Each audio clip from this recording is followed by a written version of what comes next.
At the peak of Mount Inari, perpetually shrouded in an eternal mist, stood a small shrine that appeared on no human map.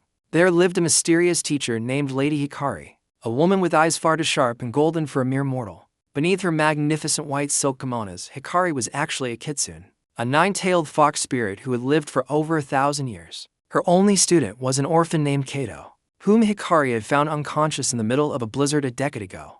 Kato never knew his teacher's true identity. He only knew Hikari as a brilliant hermit who mastered the arts of calligraphy and war strategy. Lady Hikari's lessons were always strange, sometimes involving Kato listening to the growth of bamboo or counting falling flower petals. In a single minute, the world is not built of stone and wood, Kato, but of the balance between the seen and the hidden, Hikari said one morning while brushing her long, silver hair. One day, Kato noticed his teacher seemed to be growing weaker, her face pale and her hands trembling slightly while holding the fan she always carried. In the forest behind the shrine, there was an ancient torii gate that was strictly forbidden to anyone, including Kato. Hikari always said that behind that gate lay the soul mirror, which maintained the stability of energy throughout the village at the mountain's foot. However, Hikari's greatest secret was not just who she was, but what had happened to her legendary tails. A nine-tailed Kitsune should possess power equivalent to a goddess. Yet Hikari only showed simple magic tricks in front of Kato. Kato grew suspicious when he saw a flicker of golden light emerging from the hem of Hikari's kimono, while she watched the sunset from the porch. Curiosity burned in Kato's heart, keeping him awake at night wondering about the origins of his secretive, elegant master. On a night when the moon was like a silver coin, Hikari called Kato to sit before her in the candlelit meditation room. She began to teach him the pulse of the earth, a meditation technique that allowed Kato to feel the vibrations of every living thing. On the mountain, if the mountain cries, you must hear it. If the forest breathes, you must feel it, she whispered, her voice carrying a divine weight. For months, Kato practiced until he could feel the scurrying of ants and the flow of sap inside the ancient cedars. Hikari watched him with a mixture of pride and a hidden, mounting dread. Knowing the seal on the gate was thinning, she gave him a wooden practice sword carved from the heart of a lightning-struck oak, telling him it was a tool of focus. It is not the wood that cuts the spirit, but the intent behind the strike, she taught during their dawn sparring sessions. Kato noticed that during these sessions, Hikari moved with a grace that defied gravity, her feet barely touching the grass. One evening, the sky turned an unnatural shade of bruised purple, and the birds of the mountain went deathly silent. Hikari clutched her chest, her golden eyes flashing with a sudden, desperate intensity as she looked toward the forbidden gate. My time to guard this gate is nearly at an end, and you are the only hope for this village, Hikari whispered, her voice like the rustle of dry leaves.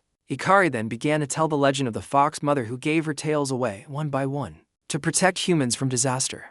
Each severed tail was a piece of the Kitsune's soul and eternal power, sacrificed out of a motherly love for the mortal world. Kato listened with bated breath, realizing that every major catastrophe that had hit the region always ended miraculously. The great earthquake 100 years ago stopped abruptly, and a flash flood that should have destroyed the village mysteriously changed course. You are a Kitsune, aren't you? The celestial fox from the legends? Kato asked with a trembling voice, looking into Hikari's golden pupils. Hikari gave a thin, graceful smile, one filled with profound sadness and an even deeper sense of peace. Suddenly, the ground beneath them shook violently, and a terrifying howl of wind began to scream from the forbidden torii gate. The seal is cracking, Hikari hissed as she rose with great difficulty, her silk robes flowing as she forced her old body to stand tall. Pitch-black shadows began to crawl out of the earth, seeking cracks to destroy the harmony kept for centuries. Hikari dragged her steps toward the gate, ordering Kato to stay within the protection circle she had drawn with sacred salt. But Kato was no longer a weak child.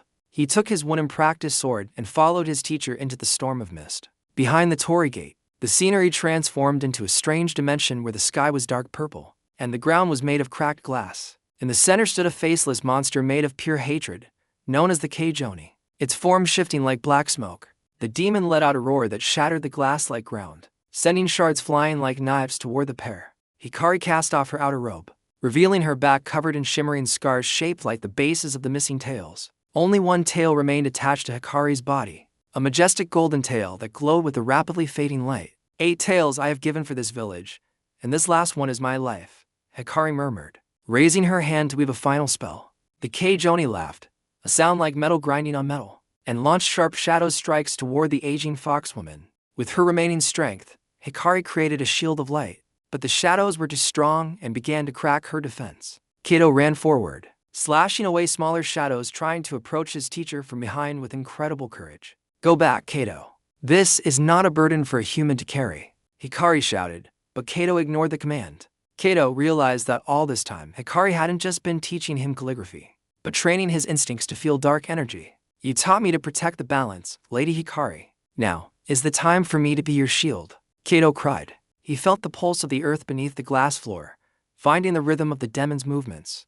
The Kitsune lunged, its claws of shadow inches from Hikari's throat when Kato intervened with a ferocious strike. Hikari was stunned looking at her student. She saw the same fire of spirit as the warrior foxes from her divine past. However, Hikari's power reached its lowest point, and she fell to her knees as the Kitsune prepared a killing strike. In desperation, Hikari decided to release her ninth tail, an act that would end her life but destroy the demon. "Don't do it, Master.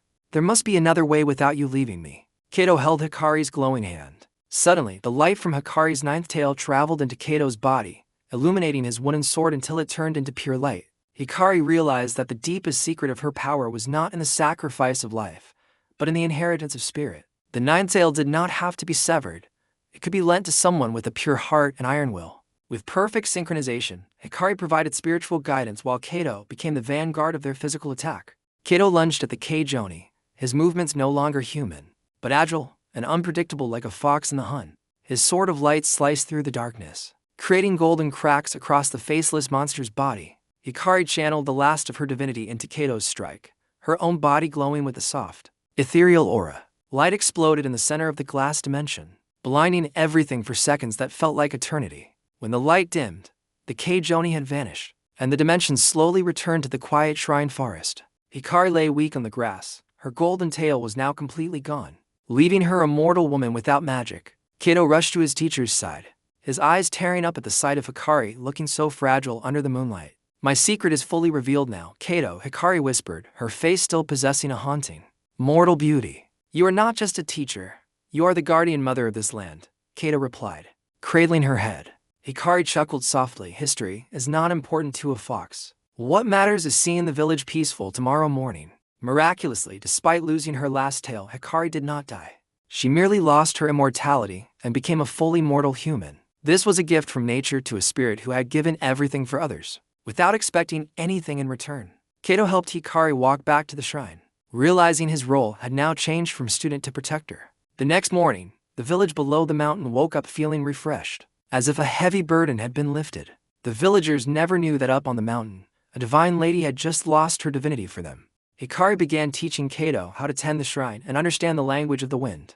In a deeper way, true power is not about how many tails you have, but how much of a burden you are willing to bear, Hikari said. Kato was now often seen meditating in front of the torii gate, ensuring no more darkness dared to approach. Lady Hikari's secret remained between the two of them, a bond stronger than blood or any magic.